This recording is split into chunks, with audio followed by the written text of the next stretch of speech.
आइंदा फ्यूचर में जो है ये चीज़ नहीं होनी चाहिए। इस चीज़ के लिए मैं गवर्नमेंट से अपील करता हूँ कि इसके लिए कोई सख्त से सख्त कानून लाए, क्योंकि इस्लाम जो है किसी भी जात को भला बुरा कहने की इजाज़त नहीं है, किसी भी धर्म में नहीं है, ना हिंदू धर्म में है ना मुसलमान धर्म में है। तो मैं ये चाहता हूँ, एक अपील करता हूँ गवर्नमेंट से कि इसके ऊपर भी सख्त से सख्त कानून बनाया जाए।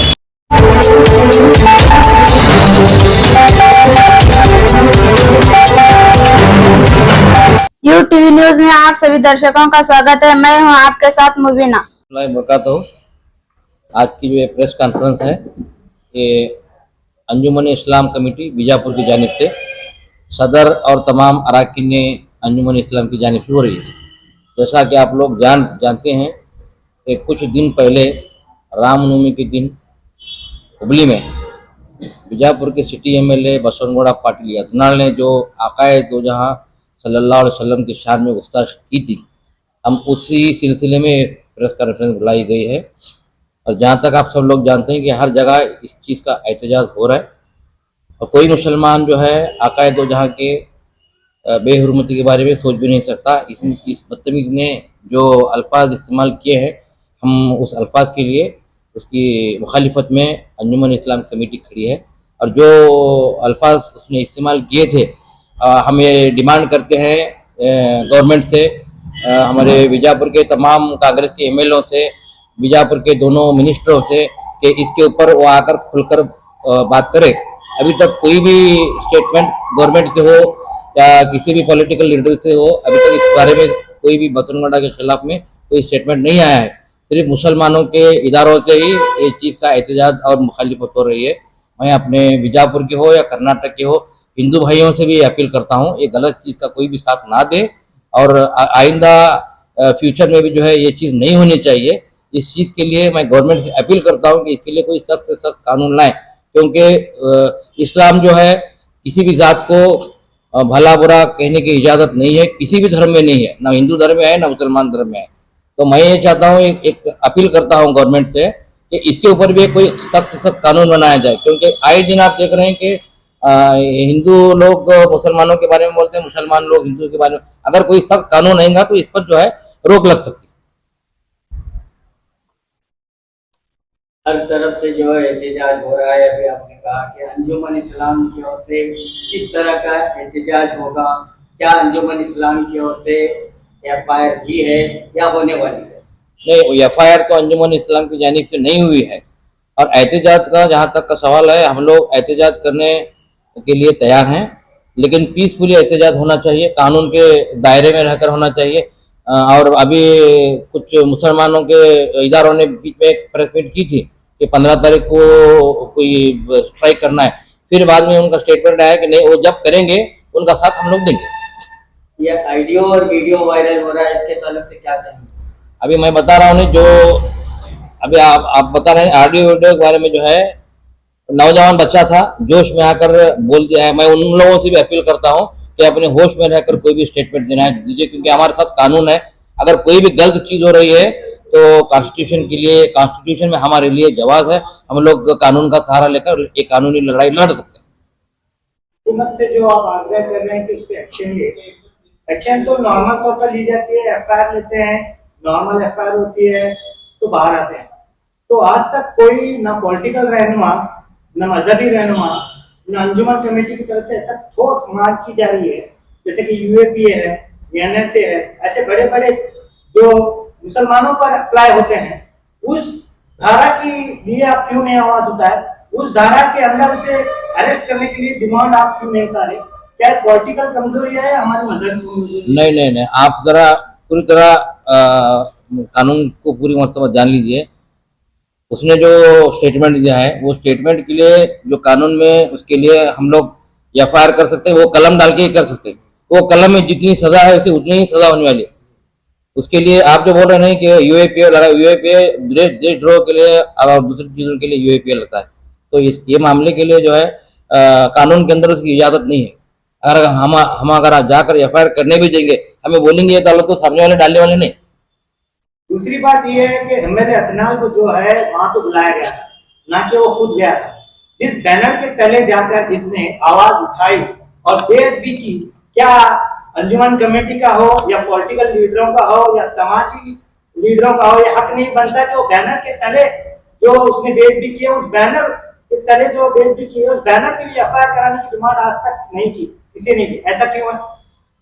नहीं, वो देखिए आप जो बता रहे हैं ना कि उस बैनर के जिसमें वो गया था वहां पर उस पर एफआईआर होनी चाहिए बोलकर, अभी एक फंक्शन होता है तो वो कानून का काम है। अगर मैं कोई फंक्शन के लिए ऑर्गेनाइज कर रहा हूँ तो उसकी सारी जिम्मेदारी जो हम पर रहती है।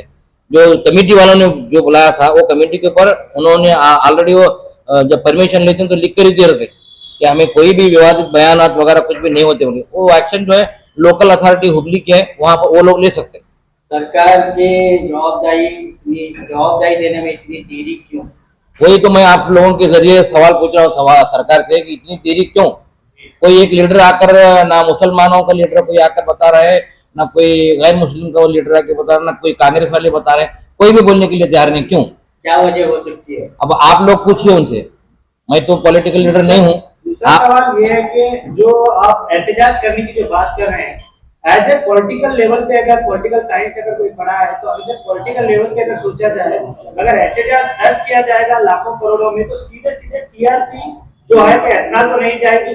क्या हमारा एहतजाज करना सही होगा? एहतजाज करने के लिए हम खाली मुसलमान लोग ही नहीं आ रहे आगे, हिंदू भाई भी आगे आ रहे हैं। ये खाली मुसलमान लोगों के लिए तकलीफ नहीं है, ये हिंदू लोगों के लिए भी तकलीफ है बड़ी। आका है सरकार सल्लल्लाहु अलैहि वसल्लम को मानने वाले, जानने वाले, करने वाले जो भी लोग हैं, मुसलमान ही नहीं मानते करना को तुम जवाब, हिंदू भाई भी बहुत से मानते, तो ये उनको भी तकलीफ है, वो लोग भी रोड पर आएंगे। पॉलिटिकल लीडर्स का उनको छोड़ दीजिए, मैं सिर्फ आवाम की बात कर रहा हूँ। मैं ये पैगाम देना चाहता हूँ कि अमन और सुकून से जो भी एहतजाज करना है वो सुकून से कीजिए, कानून के दायरे में रहकर कीजिए, कोई अपने हाथों में कानून मत लीजिए। अब जो बच्चा आप जो बोल रहे हैं कि ऑडियो वो जोश में करे, ऐसे लोग आइंदा दिनों के अंदर ऐसे बच्चे कोई भी काम मत करो, कानून का सहारा लेंगे, इंशाल्लाह ताला कानून से लड़ेंगे। हमारा हिंदुस्तान के कानून पर यकीन है, इंशाल्लाह जो भी है आगे देखा जाएगा। आप इसका खंडन करते हैं? बिल्कुल, हमारी पूरी कमेटी अंजुमन इस्लाम की इसका खंडन करती है और हम इसकी मुखालिफत पर खड़े हैं। तो जबकि सुप्रीम कोर्ट का गाइडेंस है, कोई वाइस बयान देता है, कुछ पुलिस को पावर दिया गया है कि सो तो आप कार्रवाई करें, यहाँ पर एफआईआर दर्ज करना पड़ता है। तो कहीं ना कहीं ये वीडियो जो वायरल हुआ, ऑडियो जो वायरल हुआ है, कहीं ठेस पहुंचने का काम पुलिस की देरी की वजह से हो रहा है। कौन सा ऑडियो वीडियो बोल रहे हैं? जो सरपंच से जुड़ा, मैं बोला उसके बारे में अभी बताया नहीं, मैं ये सब गलत चीजें हैं, ये नहीं होना चाहिए। डिपार्टमेंट सो मोटो क्यों नहीं लेता? ये जरूर लेना चाहिए, जरूर लेना। देखो डिपार्टमेंट सो मोटो कब लेता है? अगर कोई सामने नहीं आया तो लेता है। अब ऑलरेडी बीजापुर का 4-5 एफआईआर हुई शायद। अभी सोमोटो केस बन रहा, कुछ उसके ऊपर ही करें तो छोरे के ऊपर, हाँ वो लड़के के ऊपर सो मोटो केस करें, एमएलए के ऊपर नहीं कर रहे हो। एमएलए के शासक पर क्यों नहीं? हाँ शासक पर करना चाहिए था, नहीं करे, लेकिन सो मोटो केस करने से भी हमारे लोग आकर बाहर आकर एफआईआर करें ऑलरेडी। मैं कल 2-3 दिन देख रहा था कि एमएमडीसी से भी पहली एफआईआर तो एमएमडीसी की तरफ से हुई है। फर्स्ट एफआईआर जो बीजापुर में है वो एमएमडीसी की तरफ से हुई। हाँ एफआईआर तो हो गया, इसे फॉलो कोई कर रहा है।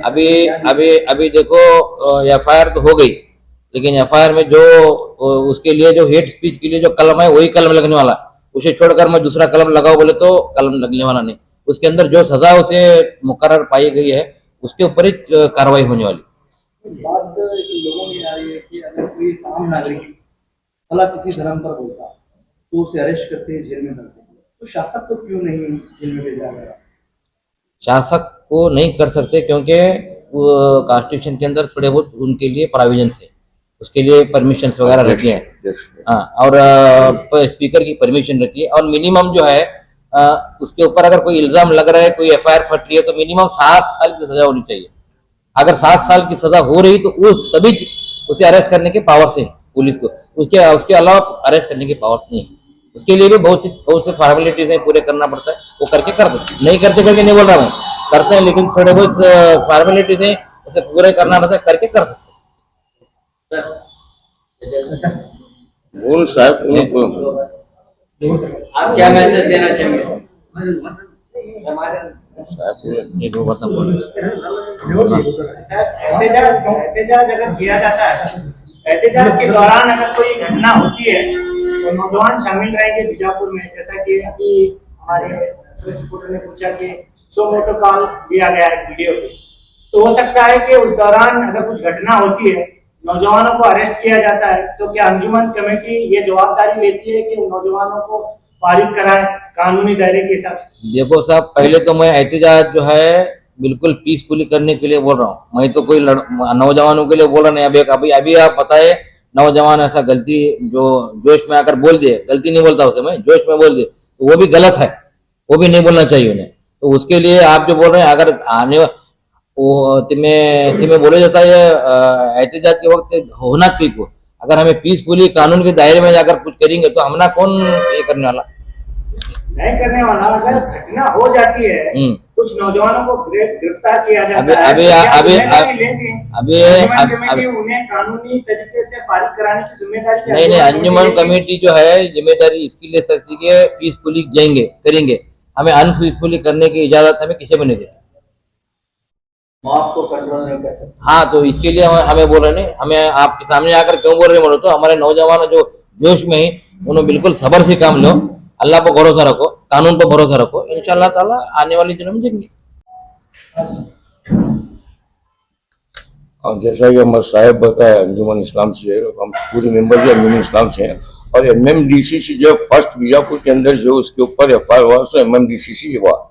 तो हमारे बीजापुर के अवाम से पूरी यही रिक्वेस्ट है कि कोई भी अपने गलत बयान दे को या गलत ये कर को बीजापुर के दूसरे लोगों को या कर्नाटक के दूसरे लोगों को, दूसरे मुसलमानों को तकलीफ न हो। जो हमारे होता जो है यहाँ के बीजापुर जो पूरे कर्नाटक के MLA जो है हमारे वोट से चुनता था मुसलमान वोटों से, तो वो MLA को भी प्रेशर करते हैं, मिनिस्टर से प्रेशर करते हैं कि मैं इसके ऊपर हर बार इन्हें बोलने की कोशिश। इसके अंदर एक MLA होने या कोई भी होने, तो कानून एक लेवल में होना चाहिए। तो कानून के अंदर उसको कानून के दायरे में बताकर उसको अरेस्ट करना चाहिए, नहीं कहते। सलाम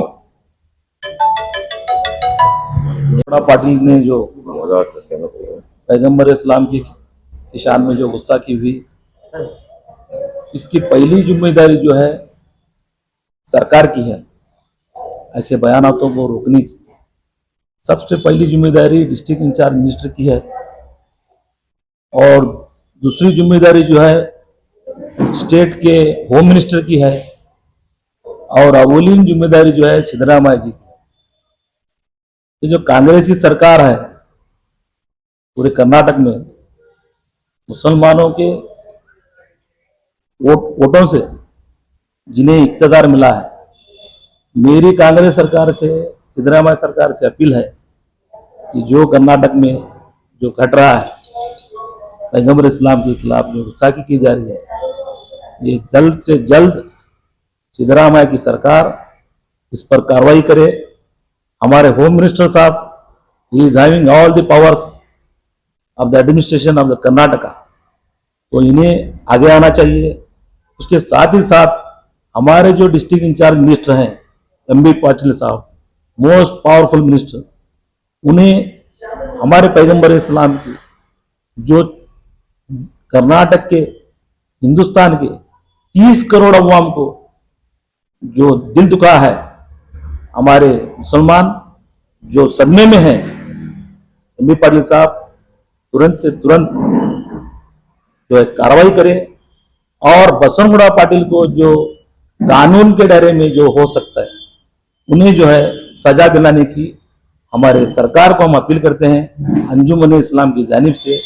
और हमें पैगाम देते हैं बीजापुर में, बीजापुर के तमाम मुसलमानों को लॉ एंड ऑर्डर को अपने हाथ में ना लें। जो कॉन्स्टिट्यूशन हमें हक देता है, उस कॉन्स्टिट्यूशन के साथ हम अपनी लड़ाई आगे लड़ेंगे, और अंजुमन इस्लाम तमाम बीजापुर शहर और बीजापुर जिले के साथ हैं। क्या आपको उम्मीद है कि सरकार इस ताल्लुक से अपना मौन खोलेगी? सरकार को जरूर मौन खोलना चाहिए, वरना आने वाले कमिंग इलेक्शन में हम सरकार को जिस तरह से हमारा कॉन्स्टिट्यूशन राइट्स हमने उनके फेवर में दिया है, हमें ये भी हक है वो कॉन्स्टिट्यूशन राइट्स हम विड्रॉ भी कर सकते हैं, बाइकआउट भी कर सकते हैं और खामोश भी रह सकते हैं। सरकार इक़्तिदार में है, उसे जमीन पर ला भी सकते हैं। ये सरकार को और इंचार्ज मिनिस्टर को, होम मिनिस्टर को और सिद्धरामैया जी को इसे वेरी सीरियसली लेना चाहिए।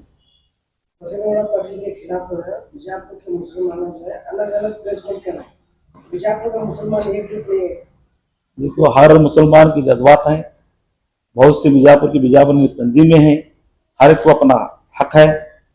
सरकार दो आलम के साथ जो उनकी मोहब्बत है वो उनका इजहार कर रहे हैं। हमारा यही अंजुम इस्लाम का यही लोग मिलके अगर प्रेस मीट करें तो प्रेस जाएगा। इंशाल्लाह अगर सब लोग मिल के आएंगे तो भी इंशाल्लाह आने वाले दिनों में सब जने मिलकर प्रेसमेंट करें करेंगे। इंशाल्लाह। ऐसा नहीं है कि मुसलमानों में नाइतफाकी है, थोड़े बहुत बोलेंगे, इसके लिए कोई नाइतफाकी नहीं है, इसमें सब लोग एक होकर करना है।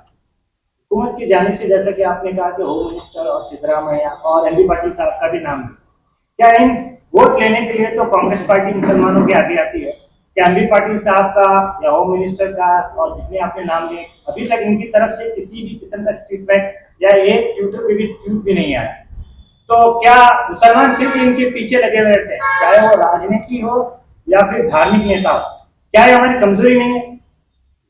देखो, आज तक जो है तिमेती भी जो क्वेश्चन करे, पहली बार जो है गवर्नमेंट के खिलाफ जो है हम बैठ के सब बोल रहे हैं। एमएलए पूरे कर्नाटक एमएलए बीजेपी के होंगे, दल होंगे या कांग्रेस होंगे, हर एमएलए हमारा वोट लिए कहा ना कहा बड़े छोट हमारे वोट से एमएलए बन जाए।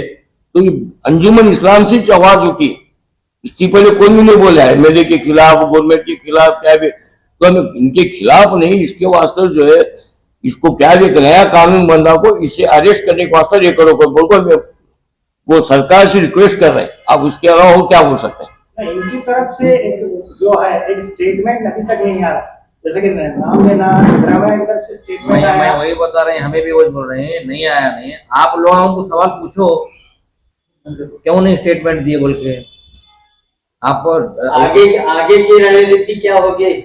आगे की रणनीति ये है कि बीजापुर में सुकून और अमन रहना, कि कोई भी जोश में आपको कोई गलत कदम नहीं उठाना। सरकार और कानून के ऊपर हमारा भरोसा है कि इसके ऊपर कोई ना कोई कदम सरकार और कानून उठेगा, इंशाल्लाह आगे वाले दिनों के अंदर मालूम होता है।